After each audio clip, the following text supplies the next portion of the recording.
আসসালামু আলাইকুম ওয়া রাহমাতুল্লাহি ওয়া বারাকাতুহু। আলহামদুলিল্লাহ ওয়াসসালাতু ওয়াসসালামু আলা রাসূলিল্লাহ ওয়া আলা আলিহি ওয়া আসহাবিহি আজমাইন। আম্মা বা'দ। সম্মানিত দিনী মুসলিম ভাই বোন, আমাদের ফাউন্ডেশন পঞ্চগড়ের পক্ষ থেকে আপনাদের সবাইকে আন্তরিক শুভেচ্ছা এবং অভিনন্দন জানিয়ে শুরু করছি আমাদের আজকের এই লাইভ। আল্লাহ সুবহানাহু ওয়া তাআলা সূরা ফুসিলাতের 33 নম্বর আয়াতে বলেছেন, ওয়া মান আহসানু কাওলান মিম্মান দাআ ইলাল্লাহ ওয়া আমিলা সলিহান ওয়া ক্বালা ইন্নানি মিনাল মুসলিমিন। যে ওই ব্যক্তির যে উত্তম কথা কার হতে পারে, যে মানুষকে আল্লাহর দিকে আহ্বান করে এবং সৎ আমল করে এবং বলে যে আমি মুসলিমদের মধ্যে একজন। রাসূল সাল্লাল্লাহু আলাইহি ওয়াসাল্লাম বলেছেন, বাল্লিগু আন্নী ওয়ালাউ আয়া ওয়া হাদিসু আন বানি ইসরাঈল ওয়ালা হারাজ ওয়া মান কাযাবা আলাইয়া মুতাআম্মিদান ফালিয়াতাবাওয়া মাকআদাহু মিনান নার। যে আমার একটি কথা জানা থাকলেও পৌঁছে দাও। বনী ইসরাঈলের নবীদের ঘটনা বলো, সমস্যা নেই, কিন্তু কেউ যদি কোনো কথা আমার নামে বলে, সেই কথা যদি আমার না হয়, তবে তার থাকার জায়গা জাহান্নাম। সম্মানিত দ্বীন মুসলিম ভাই বোন, আমরা প্রত্যেকের স্ব অবস্থান থেকে আত্মসমর্পণ করার সাথে সাথে যতটুকু নিজেরা জানবো তা অন্যের কাছে পৌঁছে দিব, এটাই ঠিক। তো আজকে এই লাইভে আমি নিজে কিছু পড়াশোনা করেছি এবং সেগুলো আমি চাই যে আপনাদের সঙ্গে শেয়ার করতে। তো আমরা শুরু করি আলোচনা এবং সংক্ষিপ্তভাবে আমরা আজকে শয়তানকে একটু চেনার চেষ্টা করব। কারণ আমরা যদি শয়তানকে চিনতে ভুল করি, অর্থাৎ আমরা যদি আমাদের প্রধান শত্রু যে শয়তান তাকেই চিনতে বা বুঝতে ভুল করি, তাহলে কিন্তু আমাদের গন্তব্য, যে সঠিক গন্তব্য আমাদের, সেই গন্তব্য ভুল হয়ে যেতে পারে। তো এই জন্যে আমরা আল্লাহ সুবহানাহু ওয়া তাআলার কাছে শয়তান থেকে কীভাবে আশ্রয় চাইতে পারি সেটিও জানবো ইনশাআল্লাহ, এবং এই সম্বন্ধে একটি দোয়াও আমরা শেষের অংশে উপস্থাপন করার চেষ্টা করবো ইনশাআল্লাহ। তো প্রথমে যদি আমি বলি শয়তান শব্দটি সম্পর্কে বিভিন্ন ভাষায় কী কী অর্থ রয়েছে, তাহলে এমন হয় যে গ্রিক ভাষায় শয়তান শব্দের অর্থ হচ্ছে অপবাদ দানকারী ব্যক্তি বা অভিশপ্ত। তো গ্রিক ভাষার শব্দটা হচ্ছিল ডায়াবলস, যাকে বিভিন্ন ধর্ম দুষ্ট বা খারাপ চরিত্র হিসেবে অভিহিত করে, যে মানব জাতির শত্রু এবং যে অন্যদের উপর প্রভাব বিস্তার করতেও সক্ষম। আরবি ভাষায় শয়তান অর্থ হচ্ছে বিতাড়িত, দূরবর্তী, বিপথে চালিত। হিব্রু ভাষায় শাতান শব্দটির অর্থ হচ্ছে শত্রু বা দুশমন। শয়তানের উৎপত্তি সম্বন্ধে ইসলামীয় ধর্মীয় মত হচ্ছে যে ইবলিস নামের জিন পথভ্রষ্ট হয়ে শয়তানে পরিণত হয়েছে, যে মানুষকে ধোঁকা দিয়ে পথভ্রষ্ট করার ক্ষমতা রাখে এবং সে এই চেষ্টা অব্যাহত রাখে। এই জিন আদিতে সৃষ্টিকর্তার অনুগত ছিল, কিন্তু সৃষ্টিকর্তার আদেশ প্রতিপালনে অস্বীকার করে সে শয়তানে পরিণত হয়েছে। সম্মানিত দ্বীন মুসলিম ভাই বোন, এ পর্যায়ে আমরা সূরা নাসরের সংক্ষিপ্ত আলোচনা পেশ করে শয়তান সম্পর্কে আরও বিস্তারিত আলোচনা নিয়ে আসার চেষ্টা করছি। আউযু বিল্লাহি মিনাশ শাইতানির রাজীম। বিসমিল্লাহির রহমানির রহিম। কুল আউযু বিরাব্বিন নাস। মহান আল্লাহ বলছেন আমাদের প্রিয় নবী মুহাম্মদ সাল্লাল্লাহু আলাইহি ওয়াসাল্লামকে যে আপনি বলুন যে আমি আশ্রয় চাচ্ছি মানুষের রবের, মালিকিন নাস, মানুষের মালিকের, ইলাহিন নাস, মানুষের ইলাহের, মানুষের উপাসের, মিন শাররিল ওয়াসওয়াসিল খান্নাস, আত্মগোপনকারী কুমন্ত্রণাদাতার অনিষ্ট হতে, যে নিজেকে লুকিয়ে রেখে কুমন্ত্রণা দেয় তার অনিষ্ট হতে। আল্লাযী ইউওয়াসউইসু ফি সুদুরিন নাস, যে কুমন্ত্রণা দেয় মানুষের অন্তরে, মিনাল জিন্নাতি ওয়ান নাস, জিনের মধ্য হতে এবং মানুষের মধ্য হতে। সম্মানিত দ্বীনী মুসলিম ভাই বোন, অত্র সূরার প্রথম তিনটি বাক্যে, প্রথম তিনটি আয়াতে আল্লাহ সুবহানাহু ওয়া তাআলার তিনটি গুণবাচক নাম এসেছে, তিনটি গুণবাচক নাম বিবৃত হয়েছে। যে তিনি হচ্ছেন রব, তিনি হচ্ছেন মালিক, তিনি হচ্ছেন ইলাহ, উপাস্য। এবং আমরা আশ্রয় চাই রবের নিকটে, আমাদের মালিকের নিকটে এবং ইলাহের নিকটে, আমরা যারা ইবাদত করি। এরপরে আল্লাহ সুবহানাহু ওয়া তাআলা শিখিয়ে দিচ্ছেন আশ্রয় চাইতে হবে কাদের কাছ থেকে?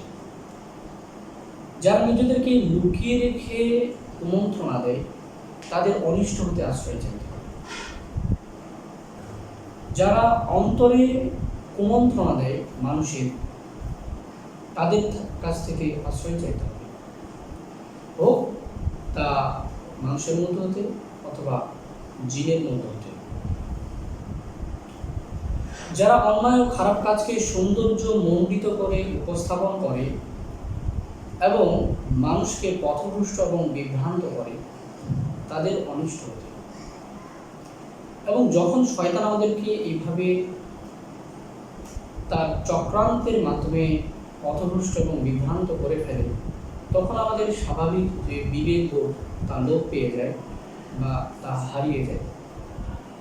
আমরা বিচার বুদ্ধি হারিয়ে ফেলে তাদের চক্রান্তের ফাঁদে পা দিয়ে আমাদের করণীয় ভুলে গিয়ে আমরা ভুল পথে নিজেদেরকে পরিচালিত করে ফেলি। এবং এজন্য আমাদের দ্বিধাবোধ এটি আর কাজ করে না। কিন্তু যদি কোনো ব্যক্তি এহেন পরিস্থিতি আল্লাহর সাহায্য চায়, তাহলে শয়তান বিতাড়িত হয়, কারণ সে তো বিতাড়িত। যেহেতু আমাদের এই প্রকাশ্য শত্রু, যেটি সূরা ইউসুফের 5 নম্বর আয়াতে বলা হয়েছে যে নিশ্চয়ই শয়তান মানুষের প্রকাশ্য শত্রু। তো যেহেতু প্রকাশ্য শত্রুকে আমরা দেখতে পাই না, যে কারণে আল্লাহর অনুগ্রহ ছাড়া শয়তানের কাছ থেকে বাঁচার অন্য কোনো উপায় নেই। এজন্য আমাদেরকে প্রথম এবং প্রধান কাজ হচ্ছে আল্লাহর সাহায্য এবং আশ্রয় চাওয়া। রাসূল সাল্লাল্লাহু আলাইহি ওয়াসাল্লাম বলেছেন, তোমাদের মধ্যে এমন কোন লোক নেই যার সাথে না শয়তান রয়েছে। সাহাবীগণ জিজ্ঞেস করলেন, হে আল্লাহর রাসূল সাল্লাল্লাহু আলাইহি ওয়াসাল্লাম, আপনার সাথে কি শয়তান রয়েছে? উত্তরে তিনি বললেন, হ্যাঁ, আমার সাথেও শয়তান রয়েছে। সাহাবীগণ জিজ্ঞেস করলেন যে হ্যাঁ। তখন রাসূল সাল্লাল্লাহু আলাইহি ওয়াসাল্লাম বললেন যে কিন্তু আমার সাথে যে শয়তান রয়েছে তার মোকাবেলায় আল্লাহ আমাকে সাহায্য করেছেন। সে আমাকে সৎ আমল ও কল্যাণের দিকে আহ্বান করে শিক্ষা দেয়। হাদিসটি সহিহ মুসলিমে রয়েছে। তো এই হাদিস থেকে আমরা জানতে পারলাম যে প্রত্যেক মানুষের সঙ্গে শয়তান রয়েছে। একইভাবে রাসূল সাল্লাল্লাহু আলাইহি ওয়াসাল্লামের সঙ্গে রয়েছেন এবং আল্লাহ সুবহানাহু ওয়া তাআলা এই ক্ষেত্রে রাসূল সাল্লাল্লাহু আলাইহি ওয়াসাল্লামকে শয়তানের মোকাবেলায় সাহায্য করেছেন। যে কারণে রাসূল সাল্লাল্লাহু আলাইহি ওয়াসাল্লামের সঙ্গে যে শয়তান ছিল সে সৎ আমল এবং কল্যাণের শিক্ষা দিত। তো এক্ষেত্রে আমাদের যে করণীয় হচ্ছে যে আমরা আল্লাহর সাহায্য কামনা করি। আল্লাহ, তুমি আমাদেরকে শয়তানের ওয়াসওয়াসা থেকে হেফাজত করো, শয়তানের উপরে আমাদেরকে বিজয় দান করো, শয়তানের চক্রান্ত বুঝে তা নস্যাৎ করার শক্তি আমাদের দান করো, আল্লাহুম্মা আমিন। সহিহ বুখারী এবং সহিহ মুসলিমে আনাস রাদিয়াল্লাহু তাআলা হতে বর্ণিত আছে যে রাসূল সাল্লাল্লাহু আলাইহি ওয়াসাল্লাম একবার ইতিকাফে থাকা অবস্থায় সাফিয়া রাদিয়াল্লাহু তাআলা আনহা দেখা করতে এসেছিলেন। যখন দেখা করে তিনি ফিরে যাচ্ছিলেন, রাসূল সাল্লাল্লাহু আলাইহি ওয়াসাল্লাম এগিয়ে দেওয়ার জন্য সাথে সাথে চললেন। তো প্রতিমধ্যে দুইজন আনসারী লোকের সাথে দেখা হয়। তো রাসূল সাল্লাল্লাহু আলাইহি ওয়াসাল্লামকে সাফিয়া রাদিয়াল্লাহু তাআলা আনহার সাথে দেখে তারা দ্রুত হেঁটে চলতে থাকে। তো রাসূল সাল্লাল্লাহু আলাইহি ওয়াসাল্লাম তখন তাদেরকে থামান এবং বলেন, জেনে রেখো আমার সাথে যে ছিল যে মহিলা সে আমার স্ত্রী সাফিয়া। তখন আনসারী দুজন বললেন যে আল্লাহ মহান, আল্লাহ পবিত্র, হে আল্লাহর রাসূল সাল্লাল্লাহু আলাইহি ওয়াসাল্লাম, যে আমাদেরকে এ কথা বলার কি প্রয়োজন ছিল? রাসূল সাল্লাল্লাহু আলাইহি ওয়াসাল্লাম বললেন, মানুষের রক্ত প্রবাহের মতো শয়তান ঘোরাফেরা করে থাকে। সুতরাং আমি আশঙ্কা করছিলাম যে শয়তান তোমাদের মনে সন্দেহের সৃষ্টি করে। তো এখান থেকে আমরা যেটুকু বুঝলাম যে যখনই এখান থেকে আমাদের শিক্ষণীয় এমন হতে পারে যে যদি আমাদের কোনো কর্ম অন্যদের নিকটে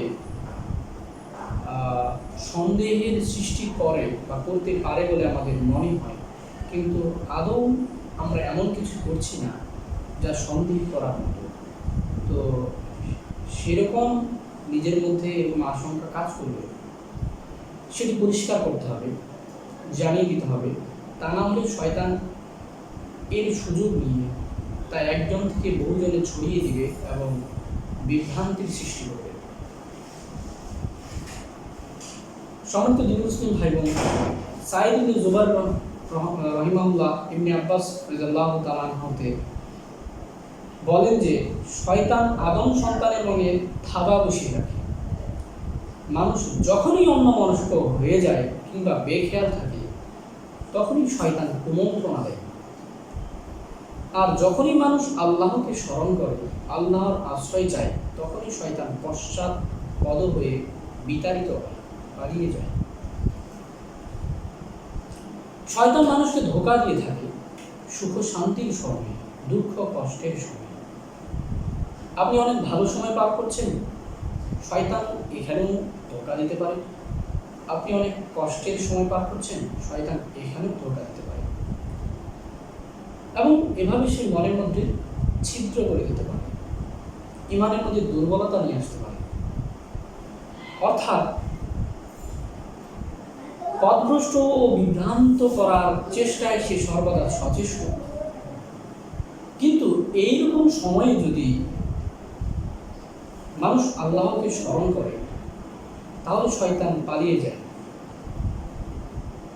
ইবনে আব্বাস রাদিয়াল্লাহু তাআলা আনহুতে বর্ণিত আছে যে ইবনে আব্বাস রাদিয়াল্লাহু তাআলা আনহুতে বর্ণিত আছে যে শয়তানকে মানুষ যেখানেই প্রশ্রয় দেয়, যেখানেই আশ্রয় দেয়, সেখানেই সে মানুষকে অন্যায় অপকর্ম শিক্ষা দেয়, তারপরে কেটে পড়ে। তাহলে যখনই আমাদের মনের মধ্যে কোনো ধরনের ওয়াসওয়াসা কাজ করবে এবং আমরা যদি এটি বুঝে থাকি এবং আমরা যদি তৎক্ষণাৎ আল্লাহর আশ্রয় না নিই, আল্লাহর কাছে সাহায্য না চাই এবং শয়তানকে আশ্রয় প্রশ্রয় দিই, তাহলেই শয়তান এই সুযোগের পূর্ণ কাজে লাগানোর চেষ্টা করে এবং এই সুযোগকে কাজে লাগিয়ে সে অপকর্ম শিক্ষা দেয়। এজন্য আমাদেরকে আল্লাহ সুবহানাহু ওয়া তাআলার কাছ থেকে শয়তান থেকে আশ্রয় চাইতে হবে এবং এই শয়তান হতে পারে মানুষের মধ্য থেকে, হতে পারে জিনের মধ্য থেকে, হতে পারে মানব, হতে পারে দানব, যারা মানুষের অন্তরে কুমন্ত্রণা দিয়ে থাকে। যেমন আল্লাহ সুবহানাহু ওয়া তাআলা পবিত্র কোরআনে সূরা আনামে 112 নম্বর আয়াতে বলেছেন যে আর এমনইভাবে আমি প্রত্যেক নবীর জন্য বহু শয়তানকে শত্রুরূপে সৃষ্টি করেছি, তাদের কতগুলো মানুষ শয়তানের মধ্যে হতে এবং তাদের কতগুলো জিন শয়তানের মধ্যে হতে। এরা একে অন্যকে কতগুলো মনোমুগ্ধকর ধোঁকাপূর্ণ প্রতারণার কথা দ্বারা প্ররোচিত করে থাকে। তাহলে এখান থেকে বোঝা গেল যে শয়তান মানুষের মধ্যে হতে পারে, শয়তান জিনের মধ্যে হতে পারে।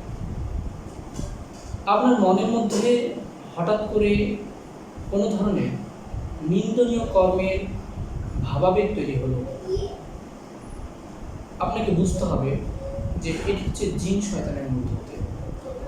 আবার ধরুন যে আপনার কোনো বন্ধু এসে আপনাকে বলল যে চলো আমরা অমুকের গাছ থেকে কিছু পেরে নিয়ে আসি, বা অমুকের কোনো কিছু ক্ষতি করে দিই, চলো আমরা জুয়া খেলি, এবং মনের মধ্যে এই কথাটি আমলে নিয়ে যদি সেই অপকর্ম নিন্দনীয় কাজে লিপ্ত হয়ে যায়, তাহলে এটি হচ্ছে মানুষ শয়তানের দ্বারা প্ররোচিত এবং ধোঁকা। তো এমন পরিস্থিতিতে আমাদেরকে আল্লাহর আশ্রয় চাইতে হবে। মুসনাদে আহমদ ইবনে আব্বাস রাদিয়াল্লাহু তাআলা আনহুতে বর্ণিত আছে যে একটি লোক নবী করিম সাল্লাল্লাহু আলাইহি সাল্লামের নিকটে আসলেন এবং বললেন যে রাসূল সাল্লাল্লাহু আলাইহি সাল্লাম, আমার মনে এমন সব চিন্তা উদয় হয়, এমন সব চিন্তা আসে যেগুলো প্রকাশ করার চেয়ে আকাশ থেকে পড়ে যাওয়া আমার উপর বেশি পছন্দ। সুতরাং এই অবস্থায় আমি কি করব? নবী সাল্লাল্লাহু আলাইহি সাল্লাম উত্তর করলেন, তুমি বলবে আল্লাহু আকবার, আল্লাহু আকবার, আলহামদুলিল্লাহিল্লাযী রাদ্দা কাইদাহু ইলাল ওয়াসওয়াসা। তো এই দোয়াটি বলবে। এর অর্থটি হচ্ছে যে আল্লাহ মহান, আল্লাহ মহান, আল্লাহ তাআলার জন্যই সমস্ত প্রশংসা, যিনি শয়তানের প্রতারণাকে ওয়াসওয়াসা অর্থাৎ শুধু কুমন্ত্রণার মধ্যেই সীমাবদ্ধ রেখেছেন, বাস্তবে কাজে পরিণত করেন। আমি দোয়াটি আরো একবার করছি। সমস্ত মুসলিম ভাইদেরকে অনুরোধ করব দোয়াটি শিখে নেওয়ার জন্য। অতীব জরুরি একটি দোয়া, যেটি শয়তানের ওয়াসওয়াসা যখনই মনের মধ্যে আসবে আশ্রয় চাওয়ার জন্য এই দোয়াটি আমরা পাঠ করব। আল্লাহু আকবার, আল্লাহু আকবার, আলহামদুলিল্লাহিল্লাযী রাদ্দা কাইদাহু ইলাল ওয়াসওয়াসা। সম্মানিত দ্বীন মুসলিম ভাই বোন, এই হাদিস থেকে আমরা এটুকু বুঝলাম যে মনের মধ্যে যদি শয়তানের ওয়াসওয়াসা আছে, আমরা এ থেকে বাঁচার জন্য চেষ্টা করব। যেমন হাদিসে বর্ণিত সাহাবী রাসূল সাল্লাল্লাহু আলাইহি ওয়াসাল্লামের শরণাপন্ন হয়েছিলেন এবং কি করা যায় এই পরিস্থিতিতে সেটি শিক্ষা গ্রহণ করেছে। এই জন্য আমাদেরকে ইসলাম অর্থাৎ আত্মসমর্পণ করার বিষয়ে জ্ঞান অর্জনের কোনো বিকল্প নেই। আমাদেরকে অত্যন্ত গুরুত্বের সঙ্গে জ্ঞান অর্জন করতে হবে, কারণ তারাই আল্লাহকে বেশি ভয় করে যারা জানে। পবিত্র মানে এরকম অনেক জায়গায় উল্লেখ রয়েছে, যারা জানে এবং যারা জানে না তারা কি উভয় সমান? আলো ও অন্ধকার কি সমান? তো আমাদেরকে জ্ঞান অর্জন করতে হবে, কারণ ইসলামের প্রথম যে বাণীটি ছিল কোরআনের নাজিলকৃত তো আমাদেরকে অধ্যয়নের কাজটি অব্যাহত রাখতে হবে। সমস্ত দ্বীন মুসলিম ভাই বোন, ইনশাআল্লাহ আমরা ধারাবাহিকভাবে আপনাদের সামনে বিভিন্ন বিষয়ে উপস্থাপন করার চেষ্টা করব ইনশাআল্লাহ। আজকের মতো এই পর্যন্তই, বিদায় নিচ্ছি। সুবহানাকাল্লাহুম্মা ওয়া বিহামদিকা, আশহাদু আল্লা ইলাহা ইল্লা আনতা, আস্তাগফিরুকা ওয়া আতুবু ইলাইক। আসসালামু আলাইকুম ওয়া রাহমাতুল্লাহি